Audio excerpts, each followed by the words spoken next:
집사님은 나의 가족입니다. 우리 가족이니까 우리 옆에 있는 우리 이성간에는 조금 자제하시고 꼭 한번 안아줬으면 좋겠습니다. 옆에 있는 분들 사랑합니다.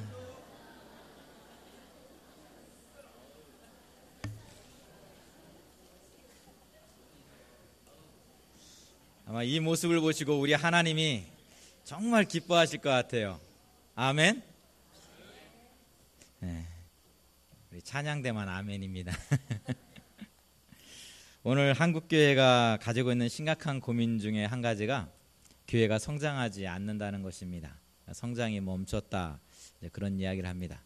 또 한 가지는 어떻게 하면 교회가 사회에 선한 영향력을 끼칠 것인가 라는 그 두 가지 질문이 오늘 한국교회가 가지고 있는 풀어야 될 큰 숙제이기도 합니다.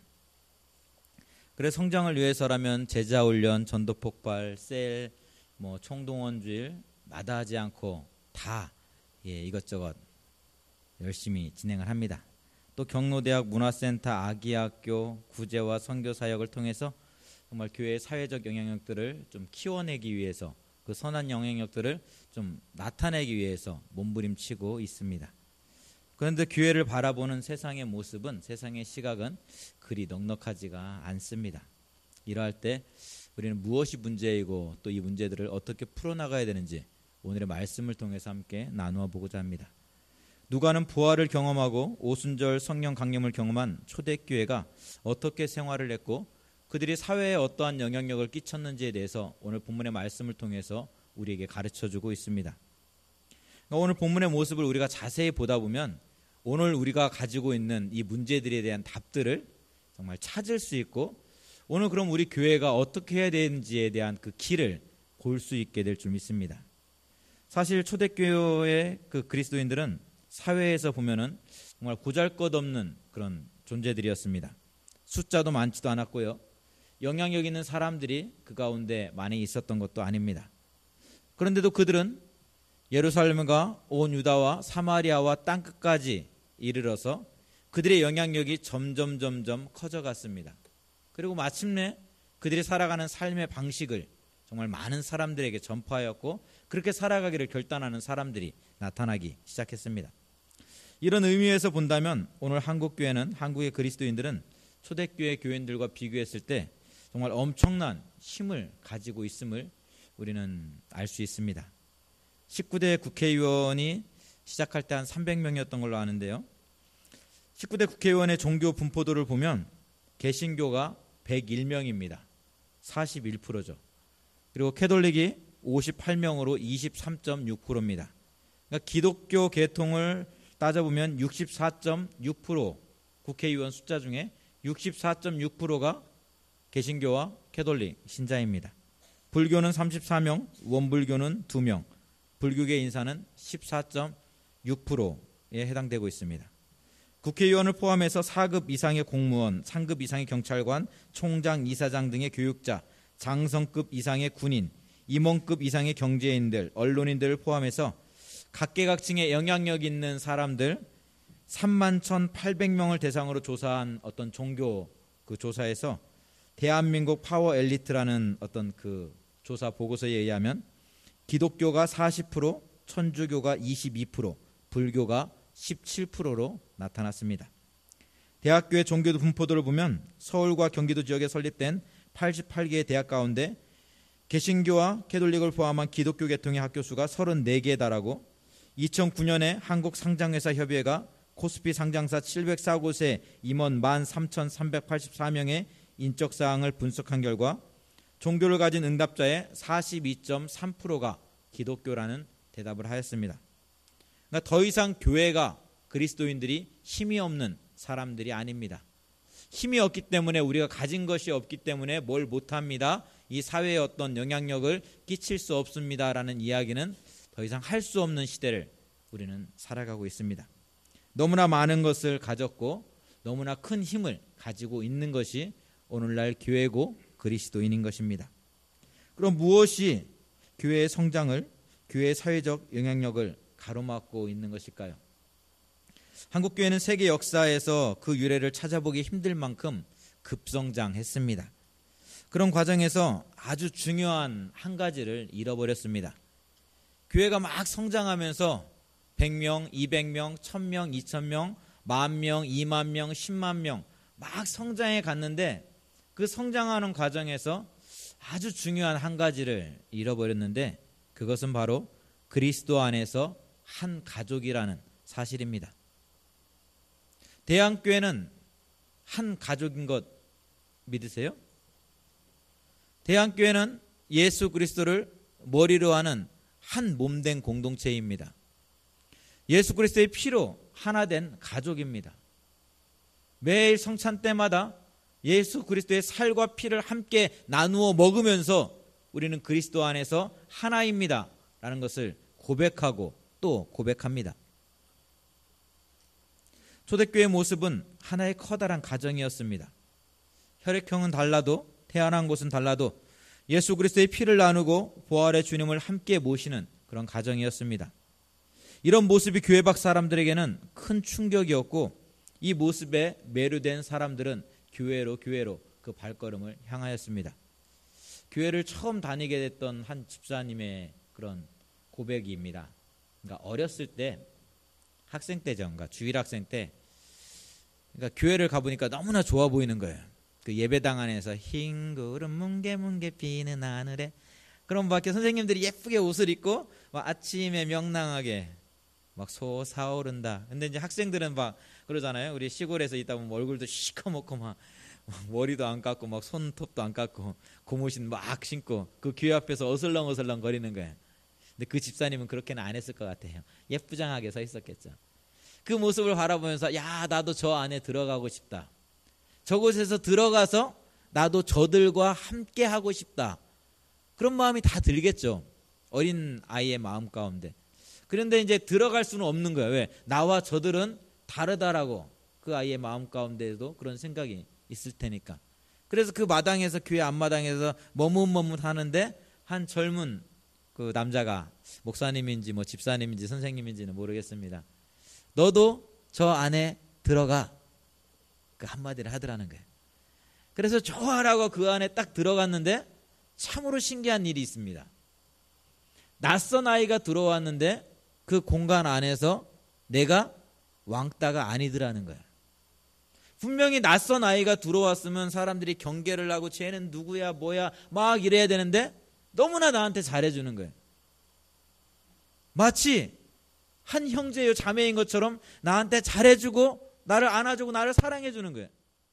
그 모습이 너무 좋아서 그때서부터 열심히 신앙생활했다는 이야기를 들었습니다. 그렇습니다. 교회는 예수 그리스도의 보혈의 피로 하나 된 가족입니다. 예수 그리스도가 머리 된 한 몸 된 공동체입니다. 그래 세상에서 가정에서 심지어는 남편과 아내가 자식과 부모가 막 치고받고 싸우더라도 교회에 와서 함께 울고 함께 웃으면서 아이고 어떻게 우리 같이 기도합시다 막 그렇게 눈물 흘리고 나면 그래 내가 다시 우리 남편을 위해서 기도해야지 내가 다시 우리 엄마를 위해서 우리 아빠를 위해서 기도해야지 그래 나는 우리 가정을 살리려고 하나님께서 세우신 하나님의 사람이야 그 사명이 나에게 있지 그러고 다시 가정에 돌아가서 다시금 하나님의 사람으로 일어서는 거예요. 그것이 교회예요. 세상에서 아무리 지치고 넘어져 삶을 포기하려다가도 교회에 와서 함께 울고 함께 웃으면서 함께 기도하다 보면 맞아 하나님이 나와 함께 하시지. 아무리 세상 사망의 음침한 골짜기 같다 할지라도 하나님이 그 자리에서 나와 함께 하시지. 내가 여기서 포기하면 안 돼. 다시 삶의 일터로 돌아가서 힘있게 살아내는 것이 바로 교회라는 것입니다. 이렇게 초대교회는 성령이 그들에게 임하였을 때 태어나고 자라온 환경은 달랐지만 하나의 가족으로 살아갔습니다. 예수님의 부활이 이들을 하나의 부활 공동체로 교회 공동체로 묶어주었다면 성령은 이 교회가 움직이게 하는 이 교회가 움직일 수 있는 하나의 커다란 동력이었습니다. 힘이었습니다. 그렇게 그들은 날마다 모이기에 힘썼고 성전에서도 모이고 흩어져 가정에서도 모여서 그리스도인으로 살아가기를 결단하였습니다. 그 모습이 본문 42절에 기록되어 있습니다. 우리 42절의 말씀 함께 읽겠습니다. 그들이 사도의 가르침을 받아 서로 교제하고 떡을 떼며 오로지 기도하기를 힘쓰니라. 아멘. 여기서 힘쓰다는 동사 프로스 카르테레오는 헌신하다, 충실히 이행하다라는 뜻을 가지고 있는 동사입니다. 즉 초대교회 사람들은 어쩌다 한번 기도하기에 힘쓰고 어쩌다 한번 모이기에 힘쓰고 어쩌다 한번 정말 헌신의 일을 다짐한 것이 아니라 기도하고 모이고 헌신하고 교제하고 떡을 띠는 일에 계속해서 힘쓰고 헌신하였다라는 것입니다. 신앙생활하면서 한 가족처럼 안 지내본 사람 없습니다. 여기 있는 분들 한 가족처럼 안 지내보신 분들 계신가요? 한 가족처럼 지내봤기에 그 기억이 너무나 좋아서 그때 그 경험이 너무나 좋아서 내가 오늘 집사로 권사로 헌신하고 있는 것 아닌가요? 한 번쯤 내 목숨을 다해서 하나님 앞에 헌신 안 해보신 분 있나요? 한 번쯤은 다 해봤습니다. 목숨을 바쳐서 하나님께 헌신도 해봤고 내 모든 경제적인 주권을 다 하나님께 맡겨놓고 헌신도 해보았습니다. 그런데요, 내 마음에 들지 않을 때, 내가 앞에 나서지 않을 때, 또 분위기가 처져 있을 때 계속해서 꾸준히 힘쓰고 헌신할 수 있어야 된다라고 주님은 우리에게 말씀하고 있습니다. 그렇게 초대교회는 가르치고 교제하고 떡을 떼고 기도하기를 계속해서 힘쓰고 헌신했습니다. 그로 인해서 핍박이 오고 그로 인해서 고난을 당한다 할지라도 말입니다. 초대교회가 힘쓰고 헌신했던 일 중에 그 첫 번째 일은 말씀을 배우는 일입니다. 여기서 가르침을 받는다는 것은 하나님의 말씀을 잘 듣고 따라 행하는 것인데, 이 사도들이 가르치는 일에 헌신했는데 여기서 좀 중요한 것이 있습니다. 내가 가르치고 싶은 이야기, 이 사람이 가르치고 싶은 이야기, 이 사람이 가르치고 싶은 이야기, 각각의 이야기를 전한 것이 아니라 하나의 이야기를 가르치셨다라는 사실입니다. 그러니까 가르치다라는 헬라어 단어 디다케는 단수인 반면에 사도라는 아포스톨로스는 복수로 사용되고 있습니다. 그러니까 여러 사람이 가르치고 있는데 가르치는 내용은 한 가지라는 거예요. 예수 그리스도의 교훈과 생애, 예수 그리스도의 십자가와 부활, 다시 오심만을 가르치고 있다라는 거예요. 우리가 말씀을 듣고 배울 때 놓치지 말아야 하는 한 가지가 있습니다. 그것은 바로 예수 그리스도이십니다. 예수님이 어떻게 말씀하셨는지, 예수님이 어떻게 사셨는지, 예수님이라면 어떻게 할 것인지, 예수님을 놓치면 우리는 아무것도 붙잡은 게 없게 됩니다. 말씀 시간에, 설교 시간에 예수님을 놓쳐버리면 우리는 윤리교육 듣다가 끝이 날 수 있습니다. 도덕교육 듣다가, 역사교육 듣다가, 어떤 정치연설 듣다가 끝나버릴 수가 있습니다. 모든 예배를 통해서, 모든 설교를 통해서 말씀을 읽을 때, 말씀을 묵상할 때 우리는 예수 그리스도를 찾을 수 있어야 됩니다. 하나님을 붙잡을 수 있어야 됩니다. 그래서 예수님이 나에게 뭐라고 말씀하시는지, 오늘 예수님이 나에게 어떻게 다가오고 있는지, 지금 나의 삶의 문제가 힘들고 어려운데 예수님이라면 이 문제를 어떻게 바라보고 있는지, 그 예수 그리스도를 놓치면 안 됩니다. 사도들이 가르치는 일에 힘쓴 이유도 여기에 있습니다. 지난날의 실패를 돌아보았을 때 그들은 예수님이 누구인지 제대로 알지 못했습니다. 내가 원하는 예수만을, 내가 원하는 내용만을 받아들였지 하나님의 아들 예수 그리스도를 그렇게 가르쳐주고 그렇게 말씀하였지만 그들은 깨닫지 못했습니다. 그 결과 예수님이 이 땅에 오신 그 목적을 이루려 할 때 그 십자가 밑에서 그들은 예수를 부인하고 다 도망갔습니다. 예수님은 십자가를 지시기 위해서 이 땅에 오셨는데 내가 원하는 예수님은 그 예수가 아니었거든요. 예수님이 전해주고 있는 그 예수님을 만나야 되는데, 진짜 예수님을 만나야 되는데 내가 만들어 놓은 예수, 내가 원하는 예수, 내가 이루고자 하는 예수만을 붙잡고 살다가 진짜 예수 앞에 서니까 두려워서 다 도망가고 뿔뿔이 흩어졌던 것입니다. 이 사실을 누구보다 더 잘 기억하고 있기에 제자들은 예수가 하나님의 아들임을, 예수가 우리의 죄를 대신 지시고 십자가에 죽었음을, 죽었다가 말씀하신 대로 3일 만에 부활하셨음을, 하늘나라로 올라가셨고 올라가신 그 모습 그대로 다시 오실 거라는 것을 가르치고 또 가르쳤습니다. 어떤 두려움이, 어떤 핍박이, 어떤 협박이 그들 앞에 가로막고 있다 할지라도 이 가르침만은 쉬지 않았습니다. 놓지 않았습니다. 공회 앞에서 예수가 그리스도이심을 선포할 때 백성의 관리들은 그 입을 막으려 합니다. 장로와 서기관들은 더 이상 선포하지 말라고 이야기합니다. 하지만 베드로와 요한은 멈출 수가 없었습니다. 그래서 이야기합니다. 하나님 앞에서 너희 말을 듣는 것이 하나님의 말씀을 듣는 것보다 옳은가 판단해 보라고 말입니다. 눈에 보이는 핍박보다 보이지 않는 하나님을 두려워하고 보이지 않는 하나님을 더 의식하면서 나는 그 하나님을 바라보며 살겠노라. 그로 인해서 나에게 핍박이 온다 할지라도 나는 그 예수를 전하겠노라 고백하고 있는 것입니다. 사랑하는 성도 여러분, 오늘 예배를 통해서, 주일 말씀을 통해서 예수님을 만나셨습니까? 오늘 예배 가운데 함께 하시는 성령님을 만나셨습니까? 예수님을 만나십시오. 예수님을 찾으십시오. 그리고 예수님과 함께 동행하십시오. 그리할 때 십자가 앞에서 예수를 모른다 부인하지 않을 수 있습니다. 그렇게 예수님과 동행할 때 환난과 핍박 속에서도 성도는 신앙을 지켜낼 수가 있습니다. 두 번째로 초대교회 공동체는 교제하기에 힘을 썼습니다. 헬라어 코이노니아는 일반적인 의미로 교제를 의미합니다.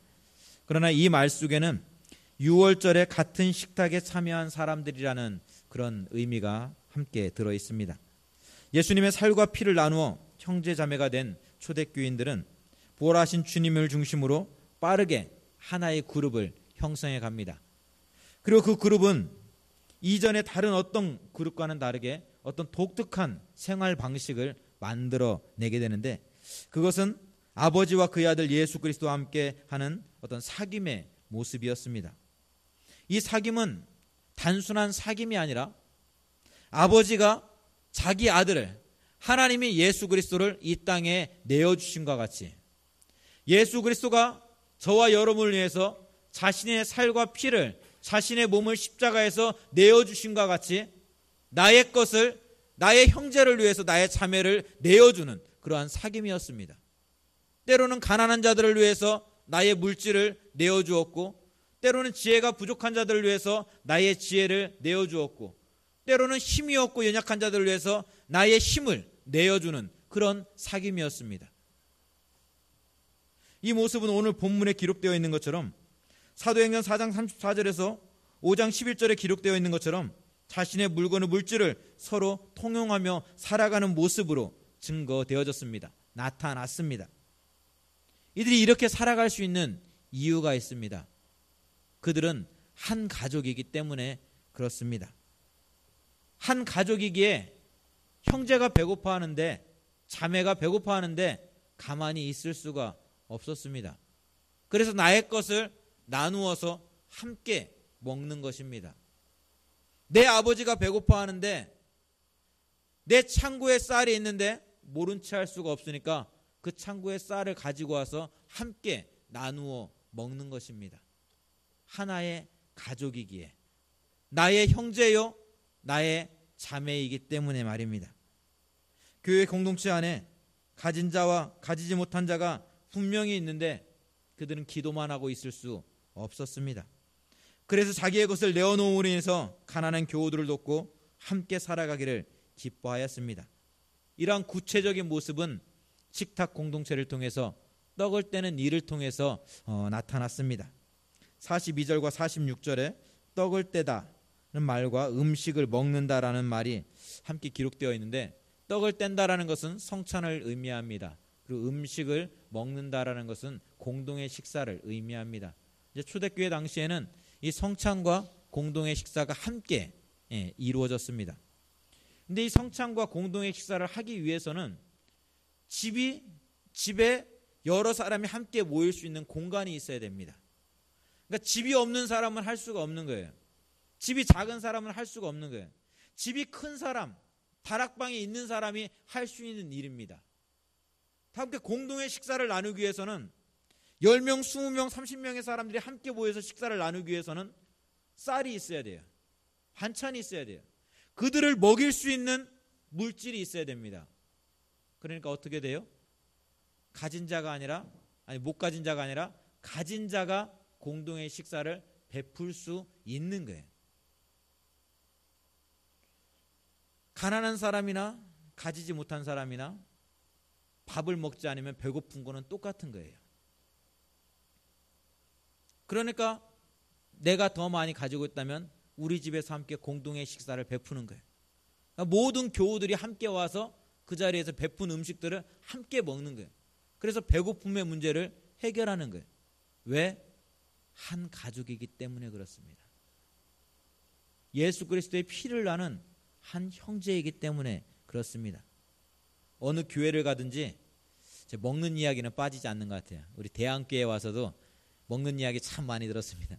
제일 많이 들었던 것이 백두 옥상에서 국수 삶아 먹는 이야기. 또 한 가지 들은 이야기가, 요즘에는 이제 그런 게 없는 것 같아요. 홍천에서 게 잡아 먹던 이야기. 근데 이런 이야기는 어느 교회를 가나 다 있어요. 근데 막 국수 삶아 먹으면서 막 너무 행복했어요. 막 홍천에서 게 잡아 먹으면서 너무 행복했어요. 이거 방송 나가면 참 그렇습니다.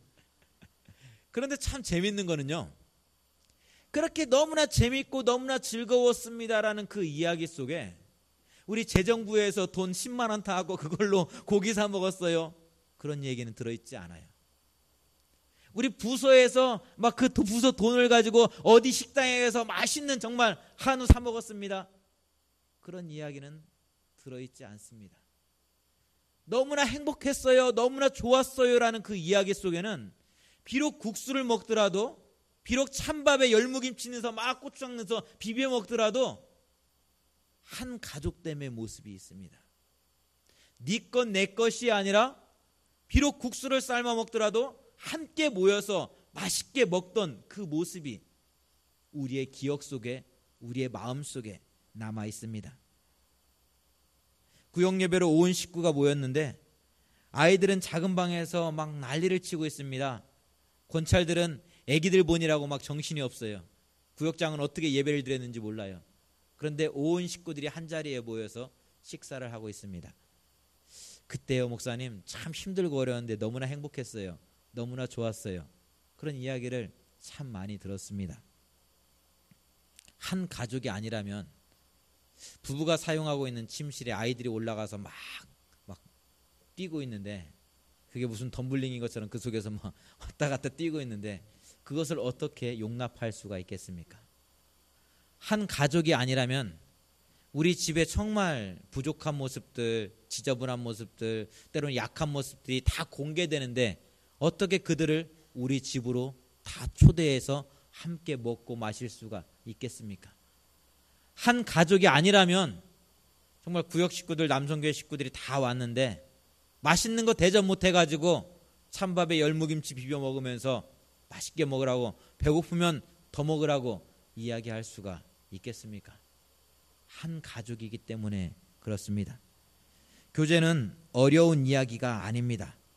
한 가족이기에 넉넉하든지 넉넉하지 않든지 우리 집을 오픈할 수 있을 때, 국수를 먹어도 찬밥에 열무김치를 비벼 먹어도 행복할 때, 내가 가난한 것이, 내가 부유한 것이 부끄럽지 않을 때, 모두가 허물없이 기뻐할 수 있는 그 자리가 바로 참된 교제가 시작되어지는 자리인 줄 믿습니다.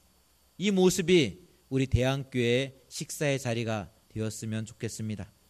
세 번째로, 초대교회는 기도를 멈추지 않았습니다. 말씀을 가르치는 일도, 한 상에 앉아서 먹고 마시는 일도 내 힘으로는 감당할 수 없는 일입니다. 내 힘으로 감당할 때는 내 자랑밖에는 되지 않습니다. 나중에는 지쳐서 시험에 듭니다. 모든 교회의 일은 예수 그리스도의 십자가와 부활 가운데, 그 부활의 고백 가운데 시작될 수 있어야 되고, 그 모든 일은 성령님의 힘주심에 감당할 수 있어야 됩니다. 그래서 초대교회는 오순절 마가 다락방에서 성령의 임함을 경험했어 불구하고 기도하는 것을 멈추지 않았습니다. 어떤 분은 10년 전에 만난 성령의 은혜를 가지고 오늘 봉사하고 있는 분들을 보게 됩니다. 어떤 분들이 1년 전에 만난 그 하나님의 은혜를 가지고 오늘 헌신하는 분들을 보게 됩니다. 그런데 여러분, 시골에서 샘을 파거나 우물물을 길어보신 분들은 알 것입니다. 샘을 처음에 파놓으면 흙탕물만 가득하죠. 근데 흙탕물을 계속 퍼내다 보면 그 밑바닥에서 그 돌틈 사이에서 맑은 물이 흘러나오는 것을 보게 됩니다. 그 맑은 물을 떠먹으면서 야, 물맛 좋다. 그런데 하루가 지나고 이틀이 지나고 3일이 지나고 그 물을 떠내지 않으면 어떻게 돼요? 그 속에 먼지도 끼고 나뭇잎도 들어가고 또다시 물이 탁해져서 물을 마실 수가 없게 됩니다. 또 그 물을 퍼내야 돼요. 그리고 그 생수가 나오는 그 자리에서 우리는 생수를 맛보게 됩니다. 기도도 그렇습니다. 아무리 능력 있고 은혜가 넘치는 분이라고 해도 기도를 일주일만 멈춰 보십시오. 아니 하루만 멈춰 보십시오. 그러면 하루에 때가 끼어 있는 거예요. 일주일에 때가 끼어 있는 거예요.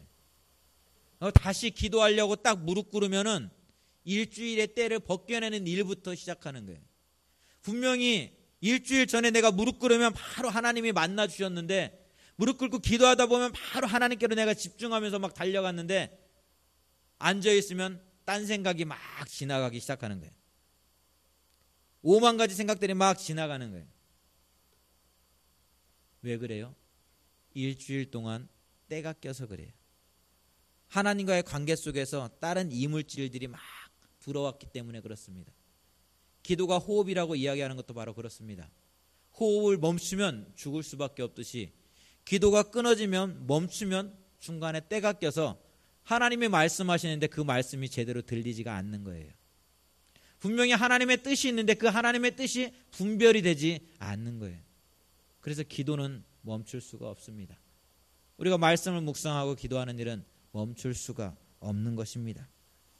초대교회 당시 유대인들은 정결과 불결을 구분해 가난한 자들, 과부나 고아, 병든 자들은 회당에서도 내쫓고 사람 대접도 하지 않았습니다. 누가복음 16장에 나오는 부자와 나사로의 비유에서 부자가 지옥에 가는 이유도 그렇습니다. 성경에 보면 부자가 나사로에게 어떤 막 해코지를 했다, 나쁜 일을 했다라고 기록되어 있지 않습니다. 근데 부자가 지옥 간 거는 나사로가 있기 때문에 그렇습니다. 대문 밖에 나사로가 있는데 대문 밖에 나사로가 죽어가고 있는데 그 대문을 열지 않았기 때문에 그렇습니다. 그 벽을 허물고 부자와 나사로가 아니라 한 형제라는 것을 고백할 수 있어야 되는데 너는 부정한 사람, 나는 정결한 사람, 너는 가난한 사람, 나는 부자, 벽을 만들고 대문을 막아놨기 때문에 부자는 지옥에 갈 수밖에 없었습니다. 오늘 우리 사회가 그렇습니다. 다른 사람에게 나쁜 행동을 하지 않으면 된다고 생각합니다. 다른 사람에게 해를 끼치지 않고 돈을 많이 벌면 된다라고 생각합니다. 이 모습이 초대교회 당시 유대인들이 가지고 있던 생각과 무엇이 다를 바가 있겠습니까? 남에게 피해 주지 않고 남에게 나쁜 짓 하지 않고 나 혼자 잘 먹고 잘 살면 되지라고 벽을 쳐놓고 있다면 이 모습이 초대교회 당시 유대인들이 가지고 있던 모습과 무엇이 다르겠습니까? 성령이 임하였을 때 그들은 중간에 막힌 담을 허물어뜨렸습니다. 대문 밖에 있는 나사로가 아니라 대문을 열고 나사로도 나의 가족임을 고백하였습니다. 그렇게 교회 공동체가 함께 모여서 하나님의 말씀을 배우고 교제하며 떡을 떼고 기도하기를 힘썼을 때 교회 밖에 있는 유대인들은 그들이 그토록 기다리고 있던 천국을 보았습니다. 내가 그렇게 바라던 천국의 모습이 저기에 있네. 내가 핍박하던 사람들인데, 내가 무시하던 사람들인데, 내가 그렇게 기다렸던 천국의 모습이 저기에 있네. 그러면서 그들은 교회로 찾아오기 시작했습니다. 이 모습이 부활로 시작돼서 성령의 임하심으로 만들어진 교회의 모습입니다. 자연스럽게 서로 나누고 정죄하는 것이 익숙했던 사람들은 참된 평화를, 천국의 모습을 보기 시작했습니다. 그리고 그들도 나누고 정죄하는 것보다 벽을 허물고 한 가족으로 살아가는 것이 너무나 기쁘고 너무나 좋은 일이라는 것을 알게 되었습니다. 그렇게 예루살렘은 변화되었습니다. 하나님께서 오늘 본문의 말씀을 통해서 오늘 우리 교회가 본받고 따라가야 될 모델이 바로 여기에 있음을 우리에게 말씀하고 있습니다. 오늘 한국교회가 무엇을 잃어버렸으며 왜 사회로부터 버림을 받고 있습니까? 사랑하는 성도 여러분, 하나님의 말씀을 가르치고 함께 떡을 떼고 교제하고 기도하기에 힘쓰기를 원합니다. 그렇게 오늘 대한교회에서부터 천국이 경험되어져서 강동구에 있는 많은 사람들이 우리가 바라던 유토피아, 우리가 바라던 천국의 모습이 대한교회에 있구나, 저 자리에 있네, 저곳에 있네, 고백할 수 있는 그 은혜가 있기를 원합니다. 그때 우리 교회는 사회에 선한 영향력을 끼칠 것이며 그때 우리 교회를 통해서 강동구는, 이 서울 땅은 변화되어질 줄 믿습니다. 같이 기도하겠습니다. 하나님